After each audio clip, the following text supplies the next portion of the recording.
Welcome to Shri academy online teaching classes 2020-21। मैं नीलम त्रिपाठी आज एक नए विषय के साथ प्रस्तुत हूँ। वह विषय है रसखान के द्वारा रचित सवैया। तो बच्चों, आज हम सवैया को पढ़ेंगे। बच्चों, आज हम पढ़ेंगे रसखान का जीवन परिचय। रसखान एक मुस्लिम कवि थे। उनका जन्म सन 1590 यानी 1590 ईस्वी में हुआ था। हिंदी के कृष्ण भक्त तथा रीति के रीतिकालीन भक्तों में रसखान का अत्यंत महत्वपूर्ण स्थान था। रसखान को रस की खान कहा गया है। इनका जन्म पिहानी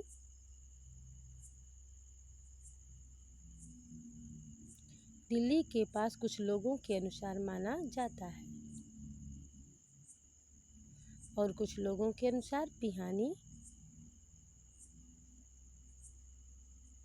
उत्तर प्रदेश के सुप्रसिद्ध नगर हरदोई में माना जाता है। यह बहुत ही सरल स्वभाव के व्यक्ति थे। रसखान के सगुण कृष्णा वह सारी लीलाएं करते हैं जो कृष्ण लीला में प्रचलित रही है,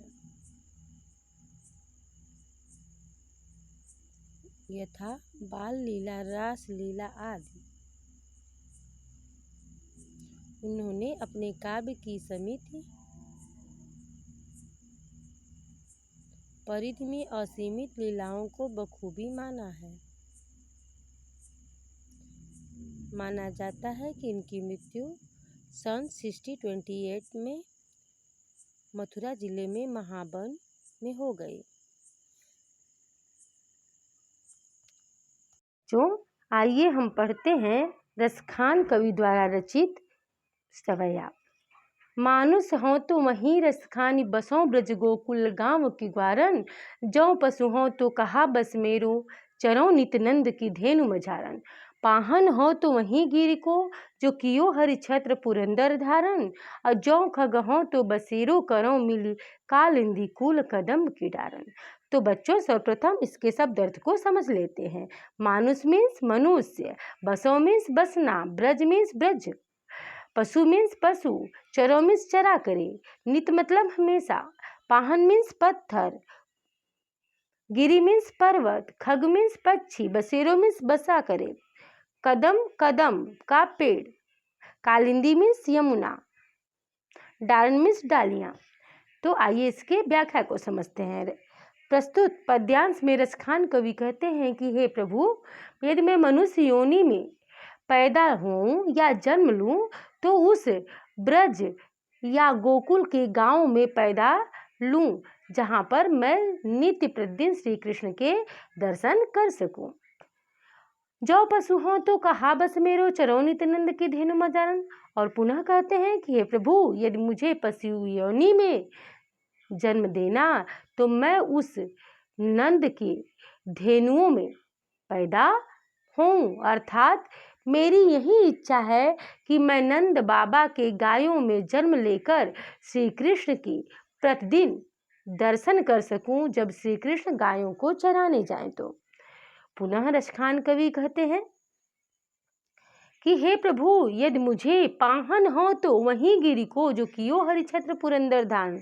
पत्थर योनि में जन्म मिले तो मैं उसी गोवर्धन पर्वत पर जन्म लूं जिसे श्री कृष्ण ने अपने हाथों में धारण, छत्र के रूप में धारण किया था। उसी पर्वत पर हे प्रभु मुझे जन्म देना। और पुनः रसखान कवि कहते हैं कि हे प्रभु, यदि मुझे पक्षी योनि में जन्म देना तो मैं उसी यमुना के किनारे कदम की डाल पर जन्म लेना चाहता हूँ, ताकि मैं यमुना के किनारे स्थित कदम की डारों पर बैठा हुआ नित्य प्रतिदिन श्री कृष्ण के लीलाओं का दर्शन कर सकूं।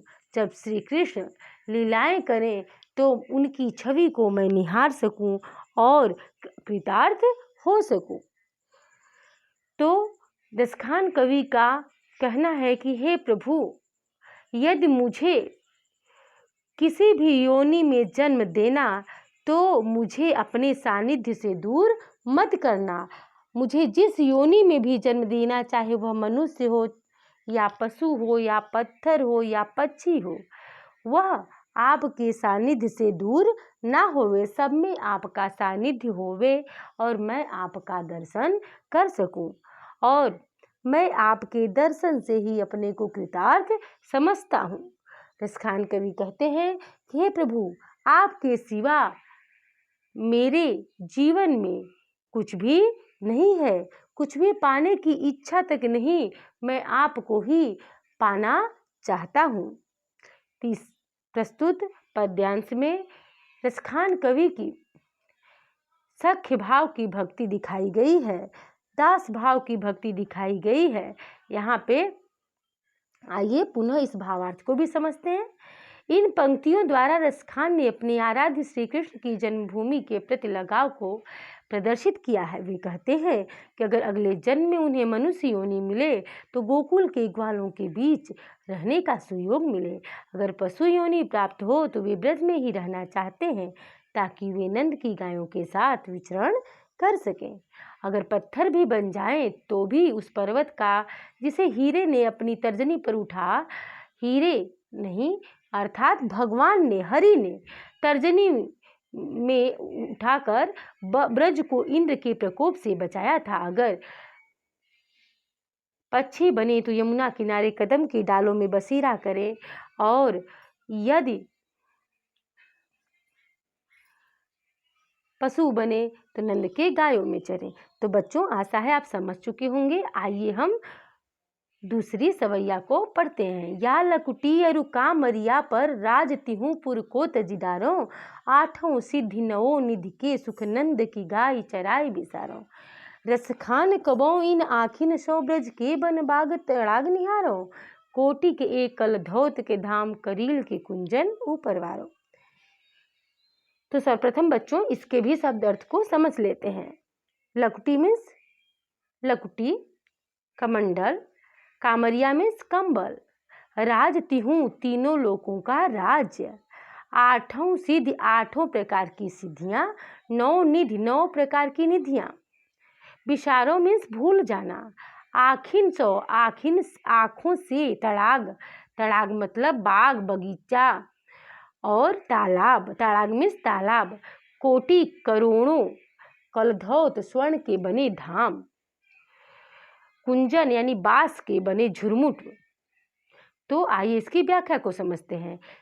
कवि रसखान कहते हैं कि या लकुटी अरु कामरिया पर राज तिहु पुर को तजिदारो, कहते हैं कि प्रभु, यदि मुझे आपकी लकुटी और कंबल को धारण करने का सुयोग मिल जाए तो मैं अपने तीनों लोकों के राज्य को आप पर न्यौछावर कर दूंगा। यदि मुझे तीनों लोकों के राज्य को न्यौछावर करने को कहा जाए और आपका सानिध्य मुझे प्राप्त हो, लकुटी और कंबल को धारण करने का अवसर मिले, तो मैं तीनों लोकों के राज्य को न्यौछावर करके मैं लकुटी और कंबल को धारण करना चाहूँगा।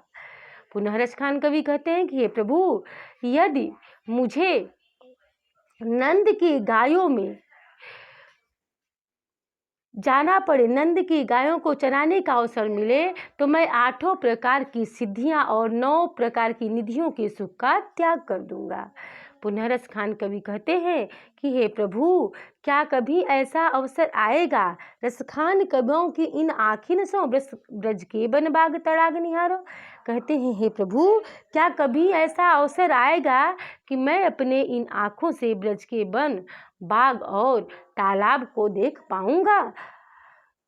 पुनः कहते हैं रसखान कवि कि हे प्रभु, क्या मुझे ऐसा सौभाग्य मिल सकता है कि मैं अपने इन आँखों से आपके दर्शन को कर पाऊंगा। और फिर रसखान कवि कहते हैं कि कोटि के कलधौत के धाम करील के कुंजन ऊपर वारों, यदि मुझे ऐसा सुयोग यदि मिल गया, यदि मुझे आपके दर्शन का सौभाग्य प्राप्त हो गया तो मैं करोड़ों स्वर्ण से बने महल को छोड़कर झुरमुट वाले झोपड़ियों में, बांसों के बने झुरमुट झोपड़ियों में ही रहना चाहूँगा। करोड़ों स्वर्ण से बने न्यौछावर को, बने भवनों को मैं न्यौछावर कर दूंगा आपके झुरमुट वाले सानिध्य भवनों के सानिध्य पर। तो बच्चों, आइए इसके भावार्थ को पुनः समझ लेते हैं। ग्वालों की लाठी और कंबल के लिए तीनों लोगों का राज भी त्यागना पड़े तो कभी उसके लिए तैयार है। नंद की गाय चराने का मौका मिल जाए तो 8 सिद्धि और 9 निधि के सुख वे भुला देंगे। अपनी आंखों से ब्रज के वन, उपवन और तालाब को जीवन भर निहारते रहना चाहते हैं, यहाँ तक कि ब्रज की कांटेदार झाड़ियों को वह अपनाना चाहते हैं और उसके बदले में सोने के बने भवन का त्याग कर देना चाहते हैं। धन्यवाद। आशा है बच्चों आप समझ चुके होंगे। घर पर रहें, सुरक्षित रहें। धन्यवाद।